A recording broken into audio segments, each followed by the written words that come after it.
back, ladies and gentlemen. Let me do some quick housekeeping before we get started. Make sure that you sign in today. If you walk in, be sure to sign in. If you attended yesterday or the day before, every day you got to sign in. And as far as the participant profile, you want to fill that out once for the entire duration of this week's conference. And be sure, if you're part of the VA, be sure to complete your online evaluation through TMS for the continuing education credits.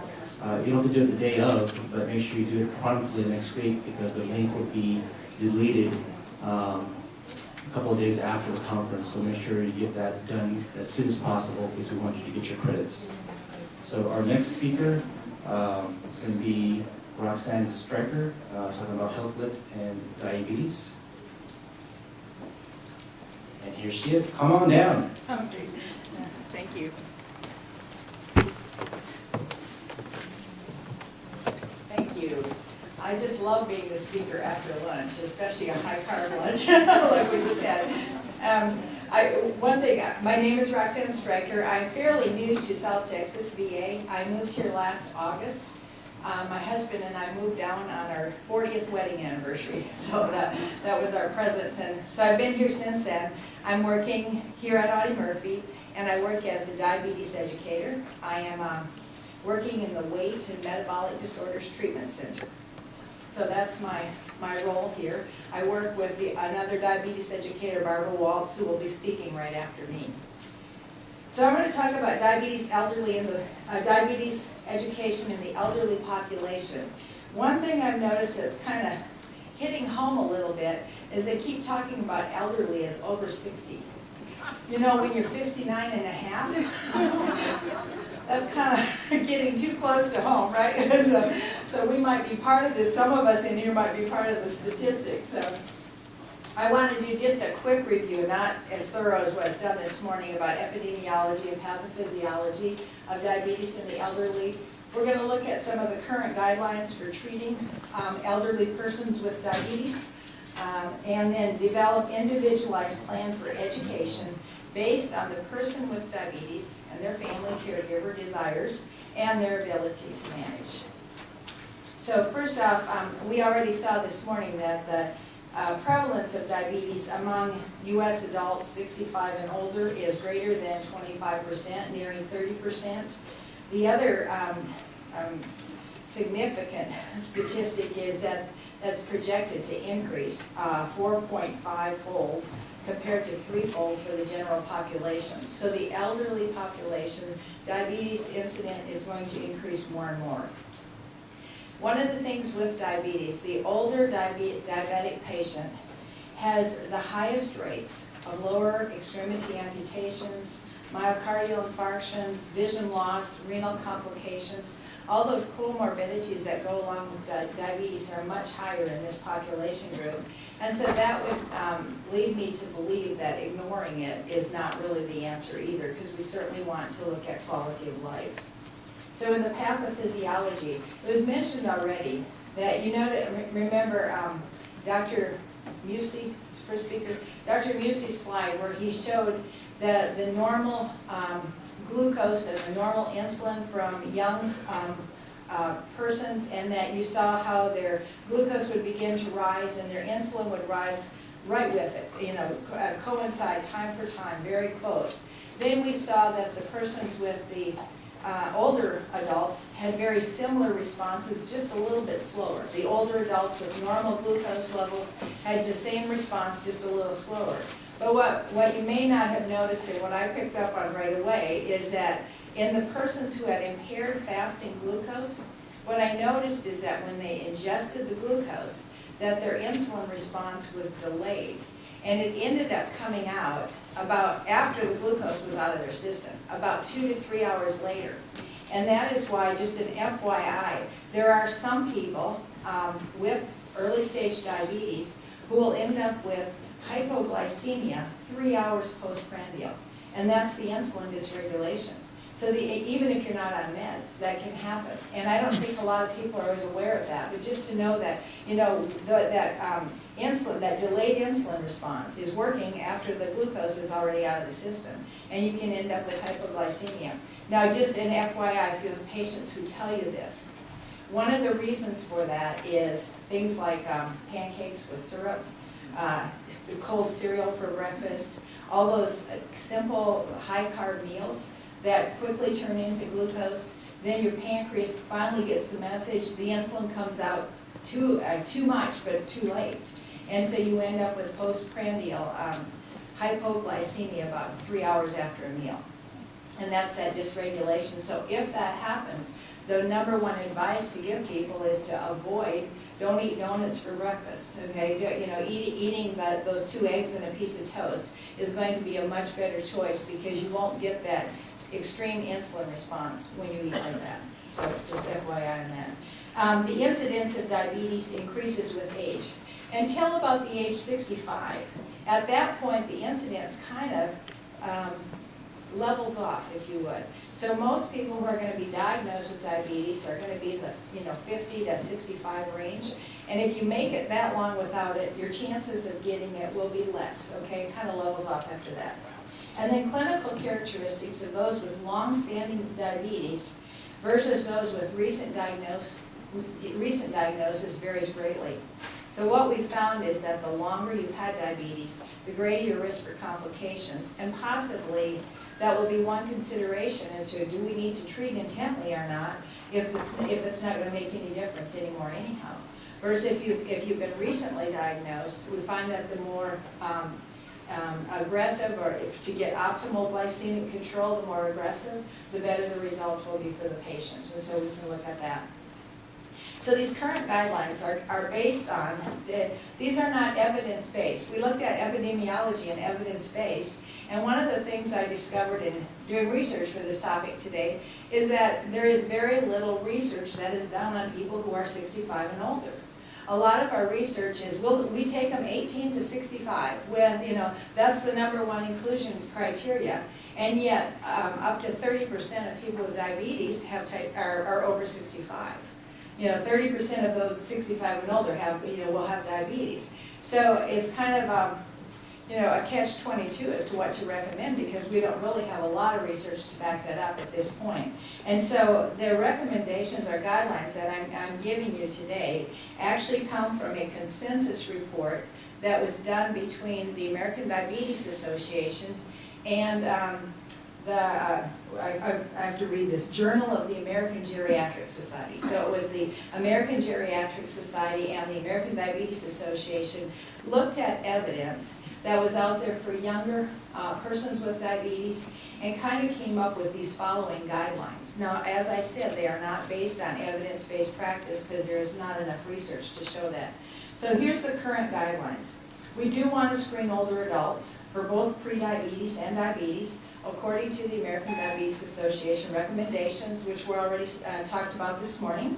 And if that patient is likely to benefit from identification of the condition or disease and subsequent intervention.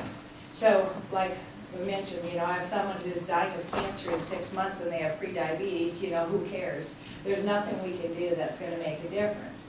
But if I have someone who has got, 4 or 5 year lifespan and high blood sugars, code red, all clear. And the hyperglycemia is going to affect their quality of life, it's something that we look into. Code red, all clear. And the second guideline, implement lifestyle intervention for older adults with prediabetes, those who are able to participate and are likely to benefit from the prevention. So current guidelines, these are guidelines for all age levels. And of course these will be individualized depending on other comorbid conditions. But this is the American Diabetes Association goals. An A1C less than 7. And again, we can individualize higher or lower depending on the need. We're looking at the American Diabetes Association says a preprandial fasting or before meals. If you haven't eaten in 4 or 5 hours, your pre-meal blood sugar should be, if you have diabetes, should be between 70 and 130. Now, if you've eaten in the last hour or 2 or 3, then we want that postprandial blood sugar to be less than 180. The blood pressure goals have just been changed this spring. What they found in, this came from the cardiovascular, American Cardiovascular Association, and what they found is that when they push to get that systolic down to 130, it ends up taking multiple medications to get that job done and not always successful. And when they've been watching the results, what they found and the evidence is that a systolic goal of 140 over 80 is going to be the current recommendations because of the risk benefits of all the medicines that go along with it. There was not really significant benefit for getting down that extra 10 millimeters of mercury. Lipid goals, I think most of you are familiar with this. I usually do mine for patient education when I'm teaching them about their lab values. I write on the board, HDL, LDL, and triglycerides. And I call the HDL the healthy one. And so I'll say H is for healthy, and right next to it I write good. Then under LDL, I always tell them it stands for low down lousy. And next to that, I write bad, okay? And then under triglycerides, if you write it out, TRI, GLY. GLY kind of looks like you have the good, the bad, and the what do you think, And most of the time they'll come up with ugly, okay? So that's how I kind of talk about the lab values. But it's still recommendations for triglycerides less than 150. And so then, of course, if they're out of range, we can start talking about what are some simple interventions that you can do besides medications, that can help to lower or raise your levels. With the HDL, one of the common things, many of you know that exercise, it can make a huge difference in HDL. It can really raise your HDLs. The LDL, a lot with eating a healthy diet, well-balanced, high fiber foods, fruits and vegetables, a little meat, and not too many fried foods. The triglycerides are affected most by tri-stans, 3 fats and 1 sugar. So it comes from the fats and sugars in our diet. People who drink a lot of alcohol, drink regular sodas, eat a lot of fast foods, French fries, those type of things, may have higher triglycerides. So incidentally too, if you want to raise HDL, another thing we don't always talk about in our diabetes classes, but stopping smoking will really help to change the HDL level. That really lowers your HDL. Okay, I didn't know that slide was in there. Okay, so current guidelines for treatment goals, and this is for elderly patients. Typically, if the patient is healthy, and by healthy, they may have a couple of comorbid conditions, high blood pressure, may have some heart problems, but basically it's minimally affecting their life. So then we would really look for a goal of less than 7.5 in the A1C. The pre and post preprandial and HS blood sugars, 90 to 130, 90 to 150, and then those blood pressure goals of 140 over 80. Now, if they have intermediate, this is kind of the frail, not so frail, and healthy. Okay, so the intermediate level would be someone who does have some other comorbidities that will be affecting their lifestyle. They're actually making an impact on their life. It could be functional status, could be some cognitive status, and then the goals could be lightened up to an A1C of less than 8. And then when they get to be complex medical problems, recommendations are A1Cs up to 8.5, and that's very close to the VA/DoD guidelines of 8 to 9%. And so we're looking at a lot of comorbid conditions. Okay, another of the guidelines that came from this consensus report is to encourage physical activity, even if not to optimal levels. Implement medical nutrition therapy using simple teaching strategies and community resources while considering patient safety and preferences. And I think that was addressed very well this morning, just before lunch. So, screening older adults periodic, just a minute, forget one.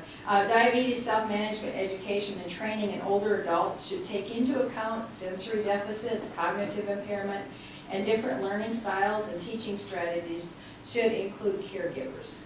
And that's true of a lot of people with diabetes, not just the elderly. A lot of times it's a team approach to self-management, it's something we live with, and we can end up with caregivers or family members who end up being your diabetes police and are on you all the time, or others who are clueless and don't know even what to do to support and help, and that's why we want the caregivers involved. And then another guideline or recommendation is to screen adults periodically for cognitive function. And they gave me a website, and so on the article that I read, so I actually looked up that website under Geriatric resource, and they had something simple like this. It's just a big round circle, and what you would do is give this to the patient and say, can you draw the numbers on here like you would normally see it on the face of a clock?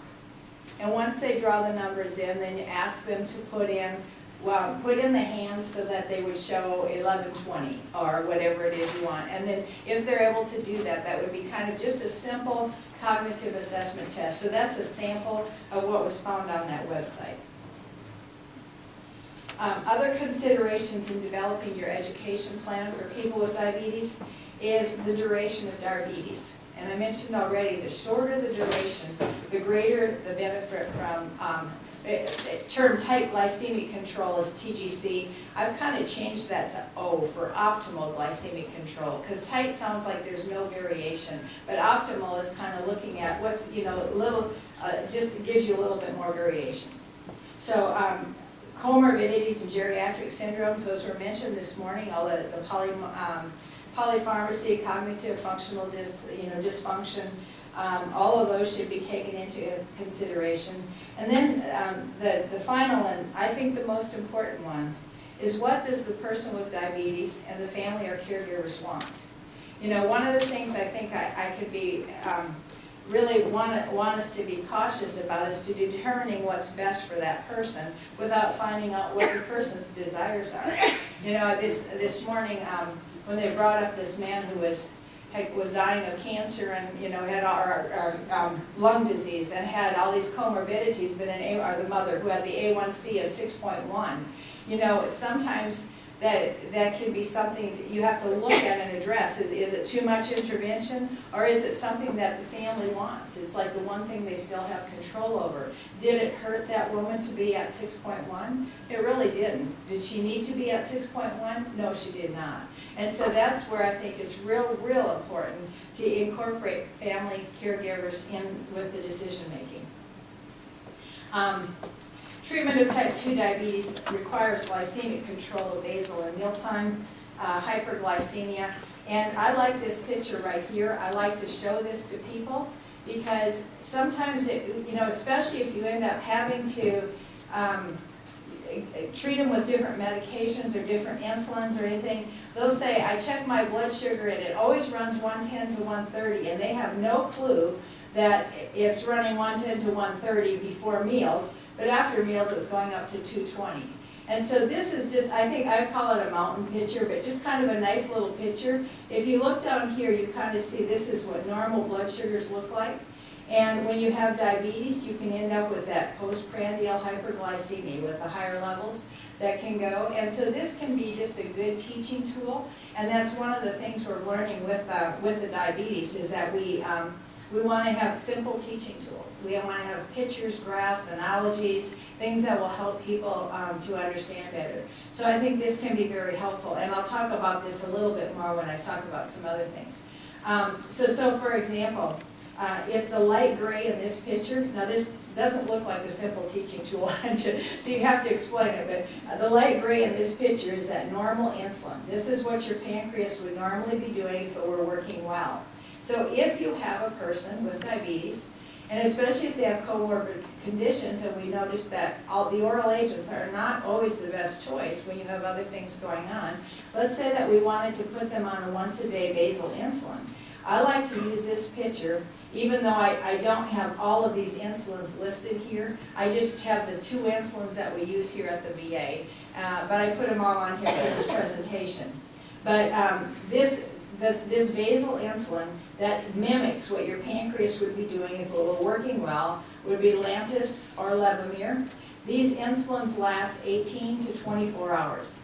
Now, Lantus tends to last longer. It tends to be closer to a true 24-hour insulin. The Levemir sometimes runs short and can run, anywhere between 16 and 24 hours. So both of these insulins can be given once or twice a day, and depending on, the physician and different options. But let's say that you have a patient come in and their doctors put them on one of these basal insulins. If you showed them a picture like this and you said, no matter what time of day you take this insulin, it's going to time release over 24 hours, and it's going to take your baseline blood sugar and bring it down, that would be a tool so they would understand why they need to take it. And for example, I have people who take their Lantus insulin in the morning. So they get up in the morning and they check their blood sugar and it's 110. Well, the reason it's 110 is because they took their Lantus yesterday morning. So they go, oh, it's 110, I don't need this insulin anymore, and they hold it. Well, guess what happens to their blood sugar that day? They have lost all their basal insulin here that was at their administration, and they end up with hyperglycemia for 24 hours. The next morning they get up and they go, oh, my blood sugar's 270, I guess I better take my insulin today. And so they end up with a high one day, low the next, high one day, low the next. And that's where I think these pictures can really be helpful, because you say, it's running out after 24. If you don't take that insulin, you won't have insulin coverage for that day.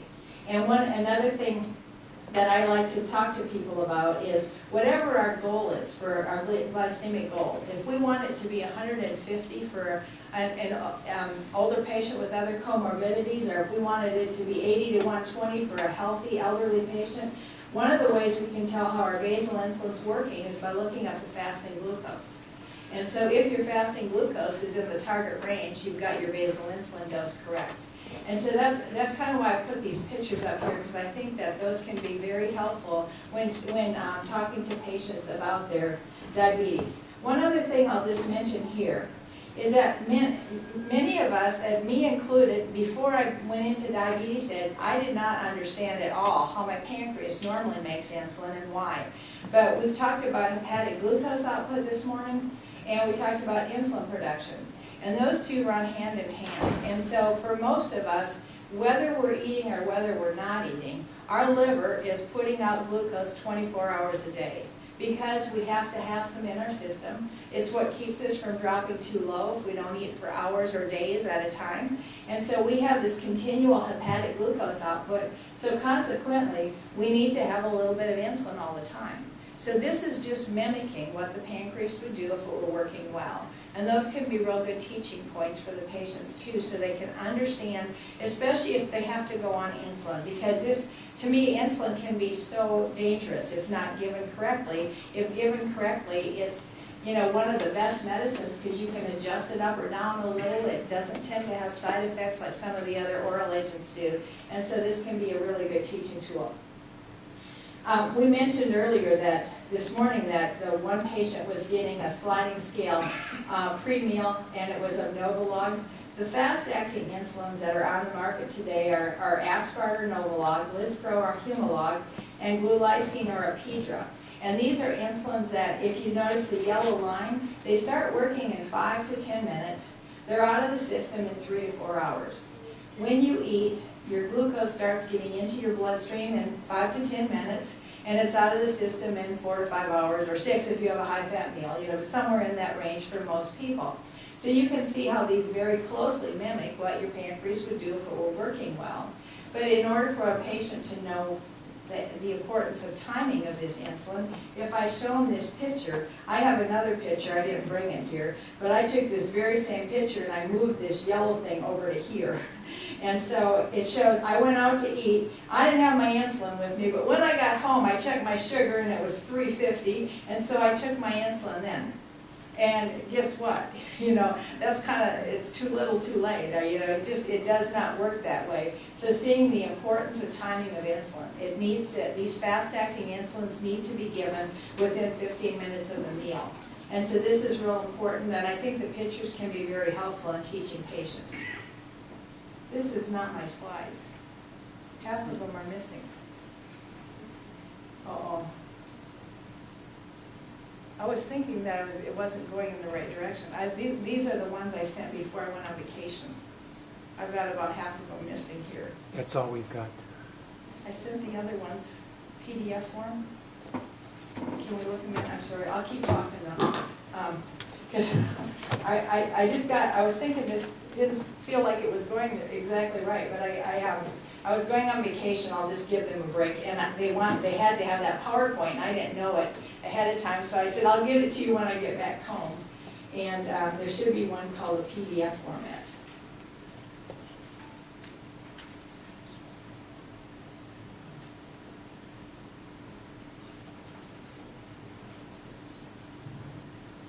The first one I sent PowerPoint, the second one I sent to PDF.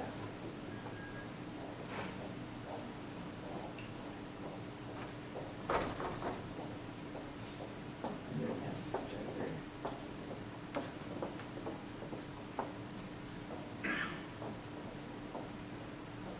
Oh, I saw something at the bottom. That's the way you have it.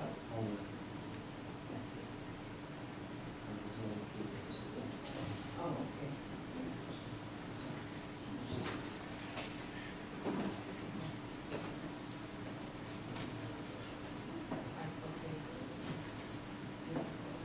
That's it.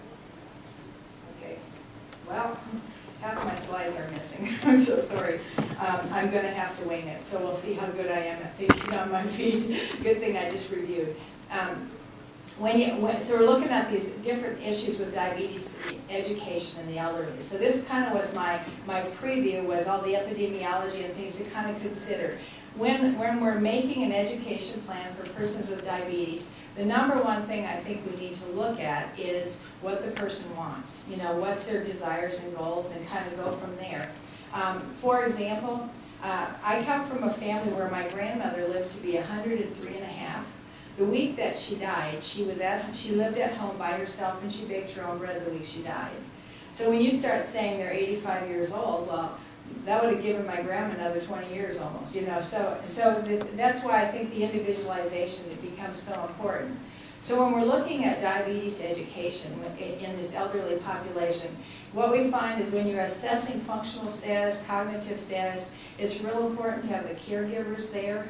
It's very important to just make sure that everybody is on board with what needs to be done. I have a guy who came in to my office yesterday. He's 67 years old. He's got all kinds of comorbid conditions, and all of a sudden he said, "I just want to do whatever I can to live healthier with diabetes."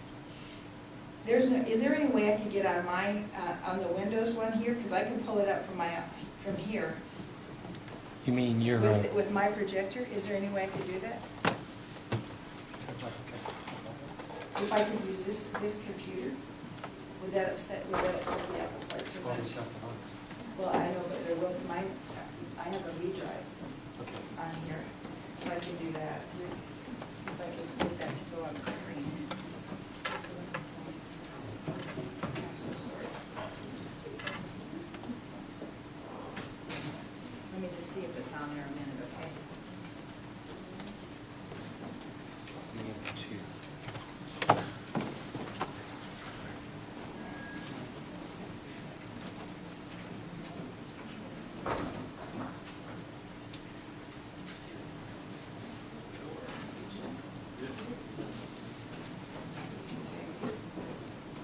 There were several points I wanted to bring up, and I don't want to forget them. So if I can try this and it will work, I'll certainly do that instead. Whoa, it's going to take just a minute. So when we're looking at diabetes education, I have some pictures and tools that I use that I wanted to show you, so that we could kind of see, things that can help for giving education for persons with diabetes who are elderly. So as soon as this opens up, I should be able to get to work. And I'll go to my slides that I just looked at before lunch. Okay.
be open in just a minute. I think this will be more beneficial for you to wait, 30 seconds for me to open this up than for me to try and remember this whole PowerPoint, which I've only reviewed a few times, so.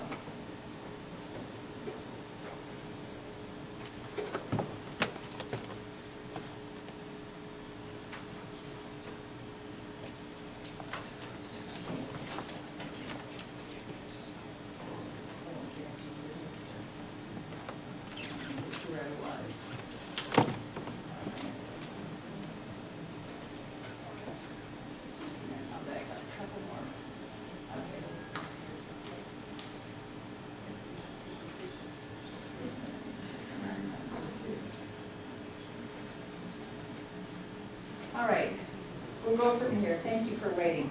Okay, on those last guidelines, we looked at this one. And then just in the individual plan, we looked at this. We're looking mostly at the persons with diabetes and the caregiver, their desires on what they want for their diabetes self-management.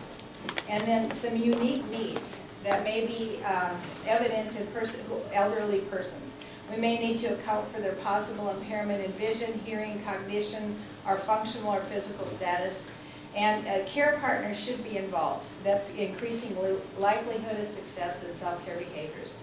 So when communicating with cognitively impaired persons with diabetes, things that we should remember as educators, whether you're a diabetes educator or a social worker educating person, it's important that we address the person by name, even if the caregiver will be providing most of the care.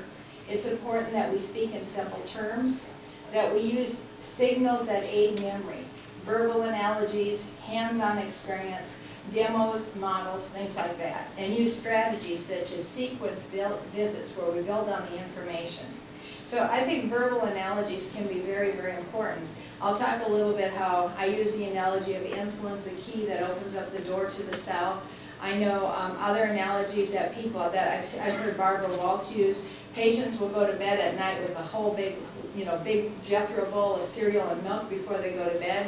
And she says you fill up your gas tank and you sleep on it all night. You didn't drive, it's still there in the morning. Okay, and so those are the kind of analogies that can be verbal analogies that can be very good. Hands-on experiences. You saw this morning the picture of the plate out there.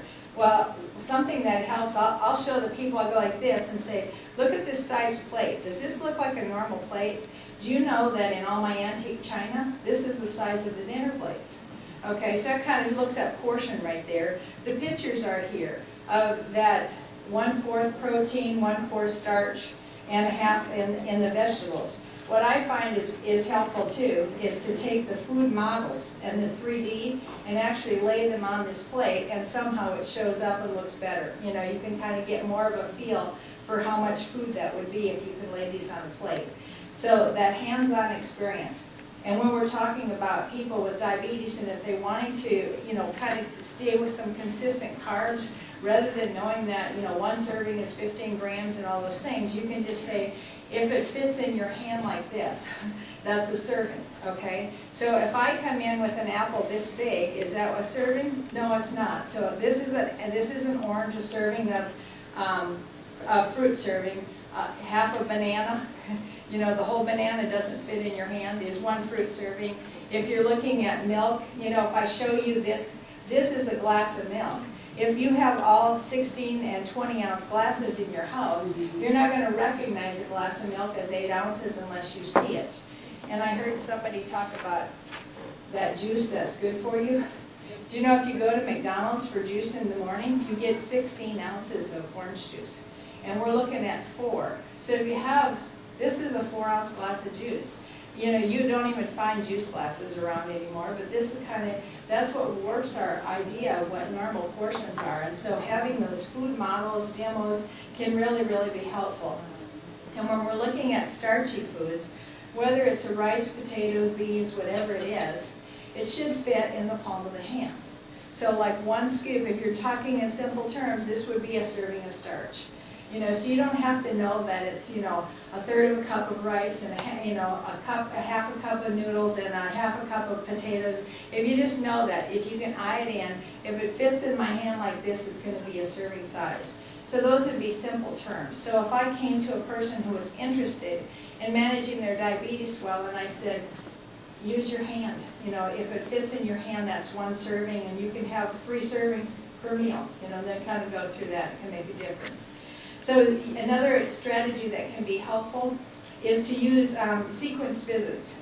So sometimes these persons with diabetes who are elderly and have other functional or cognitive impairment, they're not the best people to put in our comprehensive diabetes class. Because it's just too much for them. They get a lot of information in a short amount of time, and so they may need more one-on-one experience or help. So when communicating, we should summarize important points frequently.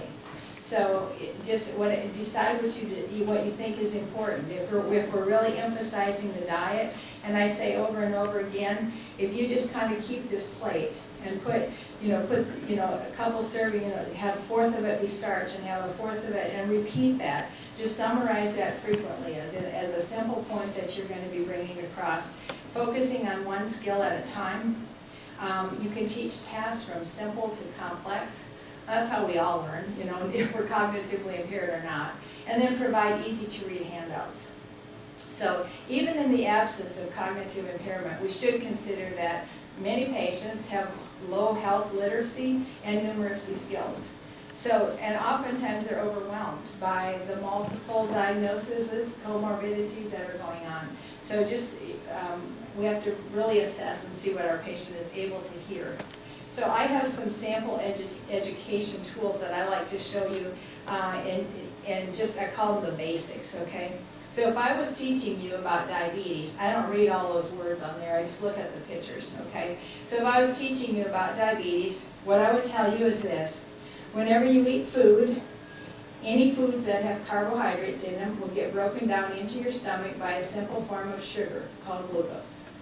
In response, your pancreas makes insulin. Now, we all know that whole process inside the cell now that goes on for that pancreas to make the insulin, but we don't, and how the glucose can be transported, but that the basic information is still getting there, okay? So once the pancreas releases insulin, the insulin and the glucose go together through the bloodstream. Then the insulin's job is to leave the bloodstream, and it works like a key in the lock. And what it does is opens up the cell door so that the glucose or sugar can get inside. Now, when we're looking at glycemic control and picking whether this person should be tighter control or less tight control, one of the considerations, we think long-term comorbidities, but I think one consideration should be, how do I feel now, okay? So if I decide I'm not going to worry too much about my diabetes, but every time I eat, I have to go take a nap, I feel so sluggish, I just don't have any energy, I'm up peeing all the time, that could be a motivation. I mean, sometimes we want glycemic control for how we feel now. So when this is working well, when the glucose is floating in your bloodstream, there's things like vitamins, minerals will attach to the glucose, but also up to 190 molecules of water can attach. So for every molecule of glucose, you can have up to 190 molecules of water attached. So when the insulin opens up the door with its key, and the glucose gets inside, it takes water and vitamins and minerals in with it. So now you have a cell that's well-fed and well-hydrated.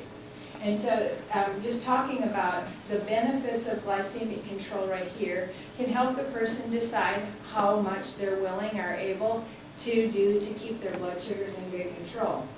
And this is something I think is real important for us to share with patients, because I've seen people who are running around with A1Cs 8, 9, and 10, and they keep wanting to avoid insulin and avoid insulin and avoid insulin. And even, I've even seen people who are eating pretty healthy and they're doing a pretty good job, their sugars still stay high because the pancreas is petered out on them. And so we get them on insulin and they'll come back and say, I wish I'd have gone on insulin a long time ago. I feel so much better. So when considering glycemic control, I'd also like us to consider the immediate benefit of glycemic control, and wherever that would be, whether it's, 250 or less, or, when you start getting up 350 and 400, very few people feel good at that level. So I use this to show how things normally work. Oh, I got my wrong button on. So then, when you get diabetes, what happens? Insulin resistance. So your food, carbohydrates are still turning into sugar. Your pancreas is still releasing insulin, but this time, when the insulin lands here on the receptor side of the cell, it's kind of like a rusty lock. And so then we can talk about what clogs up that lock so the insulin can't work well. If the insulin doesn't open the door, there's no way for the glucose to get inside.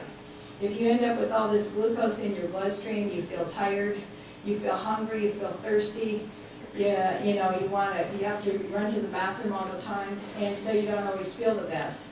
So I like to look at this lock and key and kind of look at what causes this problem and things that affect it. And we learned this morning that part of it is the obesity. That I say the fat cells clog up that lock so the key can't work well. So that's why weight matters. So that can be something that you can use to show your patient with that.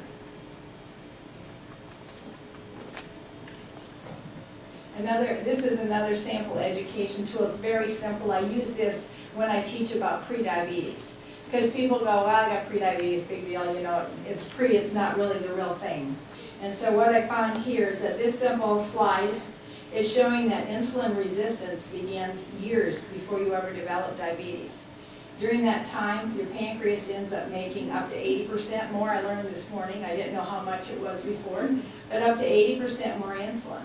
And then on 20% of the people, there comes a point where the pancreas cannot keep up, and the insulin beta cell exhaustion begins to occur and decreased insulin production. So I have sugars that have been normal for many years, then all of a sudden they start to climb. And so what's the difference between diabetes and prediabetes? It's the number, here to here. And so I can sometimes use this analogy then to say that's why maybe a more descriptive term of prediabetes would be diabetes stage 1, because the insulin resistance is evident and occurring, and whatever you do at this stage could prevent the onset of type 2 diabetes. The plate method you've seen before, and I think this plate method I saw, you had one specific for geriatrics, is really good. But the plate model is a really good model for people who have never ever looked at nutrition before. They don't have a clue what they're doing. That can be a good picture that can show them things. There's a book called CalorieKing.com. We use it in our weight and metabolic disorders. And Dr. Wallace is pointing out one of the things he likes to draw attention to is the page where it talks about how fat can increase calories in your food. And he showed there's a picture of a 3-ounce baked potato, 65 calories. Then they took and cut the potato in kind of quarters and roasted it. It turned it to, I think it was 120 calories because of the added fat. Then they took and made some large fries out of it, and it went up to, I'm forgetting the numbers, like 180 calories, small fries, 230 calories, because you get more and more surface area, so more and more fat can stick to it. You take 3 ounces of potato, slice it real thin, and make it into potato chips, and you take a 65-calorie potato and turns it into 430 calories. For the same size potato. And I think those are good tools for teaching. Those can be really helpful. So people just get the idea. If I stay away from, high-fat foods and I do more of them from my garden or whatever I can, the better off it's going to be. So one of the things with a tool like this, we have some that look like placemats. And this is where I think it would be real helpful, that where it shows the fruits. This, I think, I've seen my vets enough to know this could easily misinterpreted that if a little's good, a lot is better, And so maybe taking this plate and putting on one apple there, to show that it's one piece of fruit. It's not 3, 4, 5 pieces of fruit. And that's why I like to take my healthy plate method here and put the food right on it, to kind of get the idea for the serving sizes. And those can be simple education tools. Other things with nutrition, just some handy guides that people have used. Some of you have seen this before on portion control. So if you're talking to patients who aren't going to really learn to count carbs and do all that, this could just be a good rule of thumb, you know. My fist, whatever the size of my fist is about 1 cup, you know. My thumb is about 1 teaspoon, the tip of my thumb about 1 teaspoon. If I have my fist wide open, I can hold a handful is 1 or 2 ounces or a serving of carbs. The palm of my hand is what some people have used to kind of determine the size of the protein that they're going to be eating. And then the full thumb can be 1 ounce. So if you're kind of looking for little fast tools, those can be helpful sometimes. Then we're looking at exercise. I am a real believer in exercise. It's one of the things that I think is hard for all of us to incorporate in our life, but the benefits, I heard Dr. Busey say this morning, you can get your ATP back to normal when you're aging if you exercise. You can increase that mitochondrial action in the cell, and I think this it's just going to be really, really helpful. Now I'm going to tell you a little something I heard from Mr. Jack LaLanne. Some of you remember Jack LaLanne. He was that exercise guru before exercise was cool. And so many of us watched him do those jumping jacks on TV and everything. He lived well into his 90s. And he was being interviewed one time, and I heard him say this. He said he was 93 or something years old, and he's in his exercise outfit and everything, and he says, yeah, he said, he was bragging about how fit he still was, and he said, I still have sex almost every day. Almost on Monday, almost on Tuesday. So I thought that was kind of cute. One of the quotes I like, there was a physician from the National Institute of Health, and if I knew I was going to quote him so often, I would have remembered his name. But he said, if exercise could be packed into a pill, it would be the most widely prescribed and the most beneficial medicine in the nation. So assess the ability and willingness of people to exercise. Sometimes when they exercise, they find that it can be really helpful. One thing I'm going to ask you to do, just a minute, I'd like you to take a few seconds and just kind of roll your shoulders back. Just kind of do a gentle roll. Roll them back about 10 times, and then roll them forward about 10 times. You've been sitting pretty still, and probably your posture's sagging throughout the day. Okay, after you do that, stop and take a breath and tell me, does it feel better? You know, can you see how just a little bit of exercise can make a big difference? So sometimes that might be that's the kind of things we can look at. And I've heard Barbara Wald say this, and I've kind of told patients too. If the commercials come on, stand up and step up and down, you know, do a few stretches, just kind of a few range of motion exercises. Things like that can be very helpful. Because we hear many complications when people get older. The back has gone out, the knees are bad, you know, all kinds of reasons why exercise is difficult and sometimes not possible. So there's videos out there like Sit and Be Fit, and they're on national public TV where you can watch this lady do her little Sit and Be Fit exercises. Pool exercises are good things for people, if possible, that they can get in there and do a lot of physical activity. And sometimes I'll tell people walking 30 minutes a day, and it doesn't have to be all at one time. So if you're older and you're willing to get up and do a 10-minute walk after you eat lunch, you know, and do that 3 times, breakfast, lunch, and dinner, you got a good exercise plan in. So those can be just some good things. But I think having people just do a few little things. When I taught the MOVE program when I was in Waco, one of the things we did is when it came to MOVE, we taught exercise. There was a video made by the VA, and there was this little warm-up. And on the warm-up, the guy is just standing there walking in place. So I had my whole group do this. Some of the guys were in scooter chairs, and they just moved their feet up and down. Some of the guys could stand up and actually do it, and you know, just keep their toes on the ground and still move. Others were able to lift their feet off the ground. And we did that for just a couple of minutes, and he went, oh, that feels good, can we have the video? You know, so I think sometimes it's the show and tell that's going to be helpful. So that's exercise. I want to mention I'm not going to talk about it. We talked about the meds this morning, but I do want to talk about the teaching part of the medications. If you have someone on a sulfonylurea, I had when I was in private practice years ago, I had more people come into the hospital with severe hypoglycemia related to glyburide medication than I ever did with insulin. So a little old lady comes in. She had been taking glyburide for years. Her appetite was decreasing. She continued to take her glyburide, kept having these fainting spells, and one day they found her passed out on the floor and her blood sugar was 34 when she got into the hospital. And so I really am kind of the mindset that sulfonylurias need good education if you're going to use them. And definitely choosing the glipizide is going to be a better choice.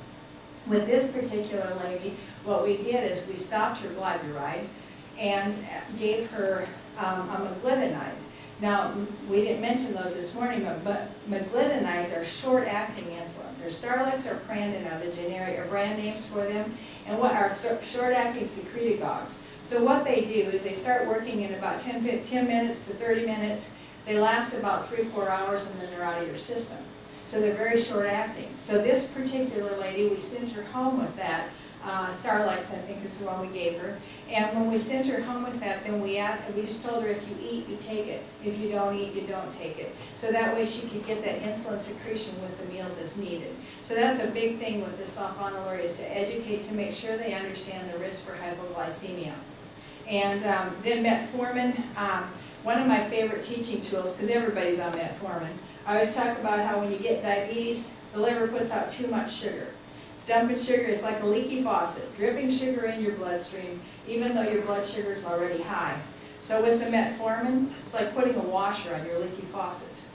So you can think of metformin like your washer, and it's going to keep your liver from dripping too much sugar. And I think that helps people understand why it's not going to cause low blood sugar and how it can help. With the alpha-glucosidase inhibitors, those are not used very often. So acarbose is the one that we use here at the VA, but it's a starch blocker. So all it does is it takes all those carbs that you ate and it causes them to break down more slowly in the gut than what they would without it. So you take it if you eat, you don't. If you don't eat, you don't take it. It only helps with meals. So if they understand that that's just going to help to prevent that high swing of blood sugar after the meals and keep it more level. High fiber foods do that too, by the way. So if you want to choose the diet way, you can do that. The GLP-1s and DPP-4 inhibitors, the GLP-1s would involve education using, and they are injectables. So they work on those hormones. They're, work like a hormone in the stomach that keeps insulin coming when needed. And so when teaching with that, it would involve, showing the person how to put the little pin needle on the pen and how to dial in the dose of, there's 2 choices for doses on those pin needles. DPP-4 inhibitors, all you can do is say, this will allow your insulin to come with meals when needed. And that's what it works. It works in your stomach, and when you eat food, it keeps your insulin coming when needed. And if you're not eating, it keeps your liver from putting out too much sugar. So that's kind of just a simple way of explaining how those work. And then a new one that just came out, we aren't seeing it out very much. It's just approved. It's an SGLT2 inhibitor, and it's called canagliflozin. I think I said that right. And in Volcana. And what it is, it works on the kidneys. So when you have diabetes, thank you. When you have diabetes, your kidneys have they reabsorb the glucose and they bring it back into the bloodstream. When you have diabetes, the kidneys tend to reabsorb too much glucose and put too much back in the bloodstream.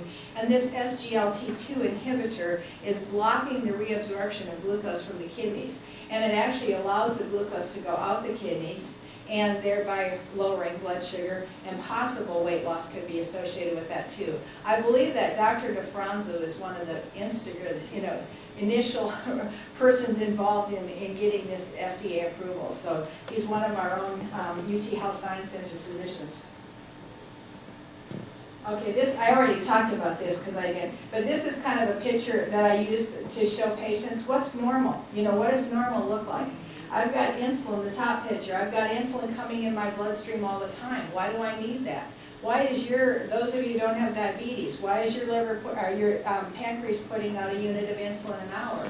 Because my liver is putting out sugar 24 hours a day, and some of that sugar has to get put in the cells where it's needed for energy. So I can live and breathe and do the things I do. And then when I eat, you can see how the pancreas will respond with that, and so this picture can be helpful there. I already talked about this, so I'm going to pass that up. And then in summary, I just want to say diabetes in older adults is common, has unique challenges, but there is good evidence for the value of educating, preventing, and treating diabetes in older adults. So keep in mind the current guidelines for treating this population. Mostly it's looking at comorbidities and person's desires.